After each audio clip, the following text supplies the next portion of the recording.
రాజీవ్ ఈ సినిమాలో జోక్గా కాదు సిన్సియర్గా చెప్తున్నారు. ఆ మీసాలు పెట్టి ఒక తెలివి తక్కువతనంతో కూడిన సర్పంచ్ లాగా అంటే ఒక పప్పు శుద్ధలాగా చెప్పిందే చెప్పి మాట్లాడిందే.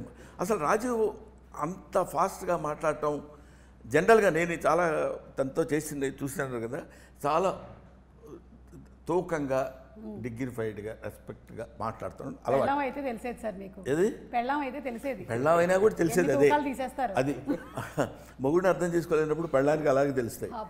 సరే దాన్ని వదిలేద్దాం, మొగుడు పెళ్ళాలి కూడా మరొకటి. ఈ క్యారెక్టర్ రా సుమా వాగుతుంటాడు. అసలు కెన్ యూ ఎక్స్పెక్ట్ అంటే ఇప్పుడు మీ ఇంట్లో వాగటం వేరు, ఇక్కడ అసలు మామూలుగా క్యారెక్టర్ టాకిటివ్ మాట్లాడుతూ మరి అంటే ఏమనుకున్నావు అది ఇదని చెప్తుంటాడు. అలాగా చెప్తున్నప్పుడు పెద్ద విపరీతమైన మాలా కష్టపడి కామెడీ చేసినట్లేదు. Comedy it creates.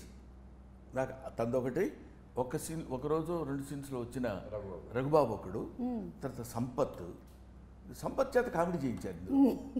ఆశ్చర్యం, ఆడు పాపం పచ్చి 16 నాలుగు విలన్, ఆడికి తలపా కట్టి 10th క్లాస్ విద్యార్థులకు కూర్చోబెట్టి నాకు అంటే the thought it self creates comedy. Correct.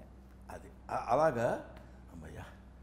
So అంటే డిఫరెంట్ క్యారెక్టరైజేషన్స్, ప్రతిదానికి ఒక ఇంపార్టెన్స్ అండ్ అలాగే కనెక్టెడ్ విత్ ది స్టోరీ. అది ఊరికి అలా వచ్చి వెళ్ళిపోయిన క్యారెక్టర్స్ లాగా ఏమి కనపడలా నాకు. Super sir.